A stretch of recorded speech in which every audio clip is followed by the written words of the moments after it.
മുൻഗാമിക്ക് ചേർന്ന പിൻഗാമി എന്ന് പിതാവ് മെത്രാപ്പൊലീത്ത ആയപ്പോൾ മുതൽ ആളുകൾ പറയുന്നത് ഞാൻ കേട്ടിട്ടുണ്ട്. അഭിമന്യ പൗത്തിൽ പിതാവ് തുടർന്ന് പോന്നിരുന്ന ശൈലികളാണ് പിതാവും പിന്തുടർന്നത് എന്നാണ് ഞങ്ങൾ മനസ്സിലാക്കിയിട്ടുള്ളത്. ആധുനിക സിറോ മലബാർ സഭയുടെ ചരിത്രത്തിൽ പൗത്തിൽ പിതാവിനുള്ള സ്ഥാനം അഗ്രഗണ്യമായ സ്ഥാനമെന്ന് നമുക്കറിയാം.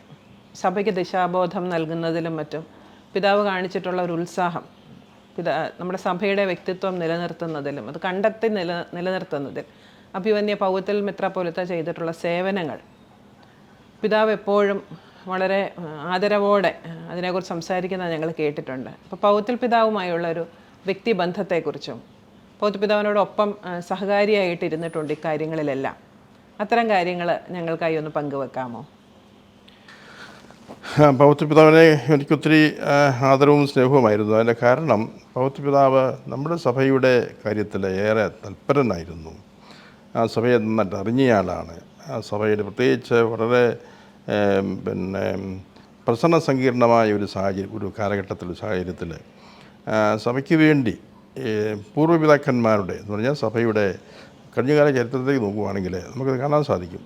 പൂർവ്വപിതാക്കന്മാർ ആഗ്രഹിച്ച കാര്യങ്ങൾ, ഈ സഭയുടെ വ്യക്തിത്വം, അതിൻ്റെ തനിമ, അതിൻ്റെ റീത്ത്, അതൊക്കെ അതിൻ്റെ പൂർണ്ണതയിൽ പുനഃസ്ഥാപിച്ച് അത് വളരണം എന്നാഗ്രഹിച്ച ഒരു തലമുറ കാണാൻ സാധിക്കും. കഴിഞ്ഞ തലമുറകളെ നമുക്ക് കാണാൻ സാധിക്കും. അപ്പം നമ്മുടെ സഭയുടെ, നമ്മുടെ സമൂഹത്തിൻ്റെ ഒരു അഭിനിവേശമായിരുന്നു അത്. ആ കാര്യത്തിൽ നേതൃത്വം കൊടുത്ത ചിലരൊക്കെ ഉണ്ട്, നമുക്കറിയാം. പ്ലാസിലച്ചനെ പോലുള്ളവർ നേതൃത്വം കൊടുത്തവരാണ്. ആ ഒരു പാതയിൽ തന്നെ ചരിച്ച് ആ ബോധ്യം ശ്രദ്ധിച്ച ആളാണ് വാസ്തവത്തിൽ പൗത്തിൽ പിതാവ്.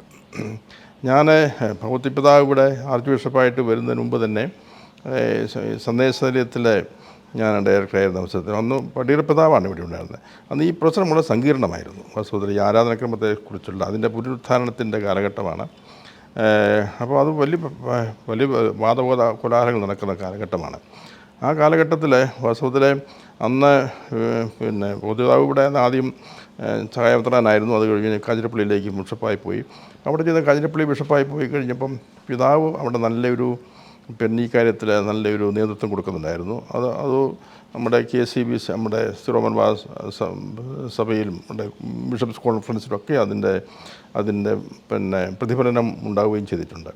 അപ്പോൾ ഞാൻ ഇവിടെ ആയിരുന്നപ്പോൾ ആ ഒരു പ്രശ്നം ഞാൻ വാസ്തവത്തിൽ സൺഡേ സ്കൂളിൻ്റെയൊക്കെ ചുമതല വഹിച്ചിരുന്ന കാലഘട്ടത്തിൽ അതൊരു അനിവാര്യതയായിട്ട് എനിക്ക് തോന്നിയായിരുന്നു, ഈ ഒരു ബോധ്യം കൊടുക്കുക എന്ന് പറയുന്നത്. പ്രത്യേകിച്ച് ആ കാലഘട്ടത്തിൽ റോമിൽ നിന്നുള്ള ചില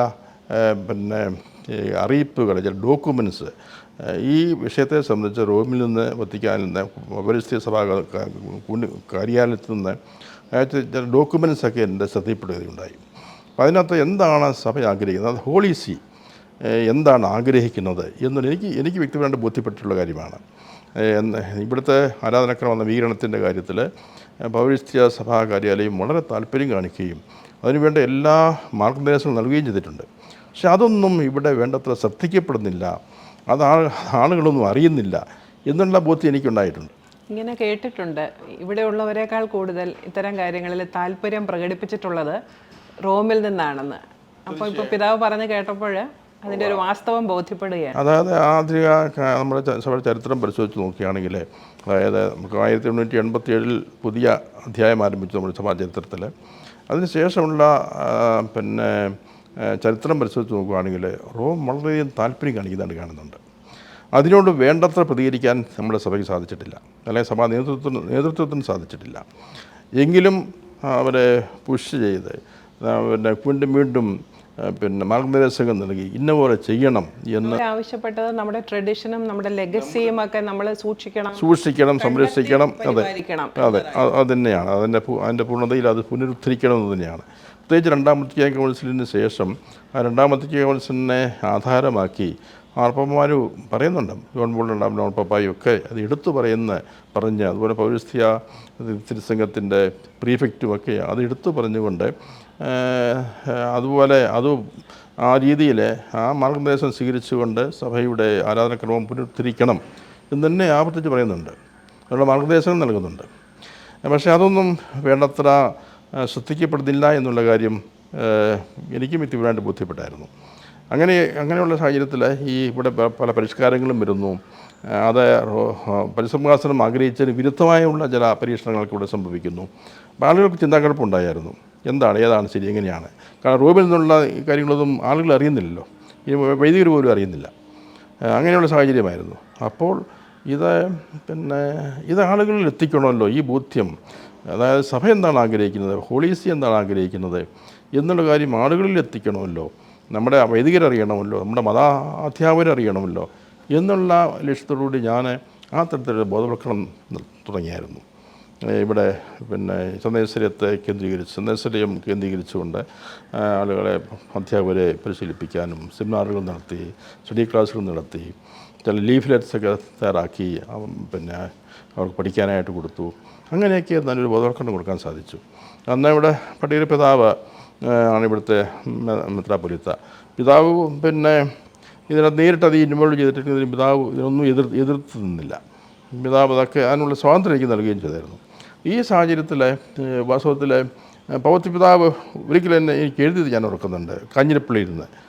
ഞാൻ പിതാവിനോട് അങ്ങനെ പ്രത്യേകിച്ച് കോണ്ടാക്റ്റ് ഒന്നും ചെയ്തിട്ടില്ലായിരുന്നു. പക്ഷേ പിതാവ് ഇത് അറിയുന്നുണ്ടായിരുന്നു. പിതാവ് ഇങ്ങനെ അതേപ്പറ്റി വളരെ പ്രോത്സാഹിപ്പിച്ചുകൊണ്ട് നല്ല കാര്യമാണ്, ഇങ്ങനെ ചെയ്യണം എന്ന് പറഞ്ഞുകൊണ്ട് പിതാവ് ഒരിക്കലും എഴുതിയത് ഞാൻ ഓർക്കുന്നുണ്ട്. അപ്പം അങ്ങനെ ആ തരത്തിൽ പിതാവുമായിട്ടുള്ള അപ്പോൾ പിതാവിൻ്റെ ആ ബോധ്യം, സഭയെക്കുറിച്ചുള്ള ബോധ്യം, ആ ബോധ്യം എൻ്റെ ബോധ്യവും അതുതന്നെയായിരുന്നു. ആ ബോധ്യം അത് തമ്മിൽ വളരെ ചേരുന്നതായിട്ട് എനിക്ക് തോന്നി ആ ബോധ്യം. അതുകൊണ്ട് ആ തരത്തിൽ പിതാവ് നല്ല ലീഡർഷിപ്പ് കൊടുക്കാൻ പിതാവിന് സാധിക്കുമല്ലോ എന്നുള്ള ആ ഒരു ചിന്ത എനിക്കുണ്ടായിരുന്നു.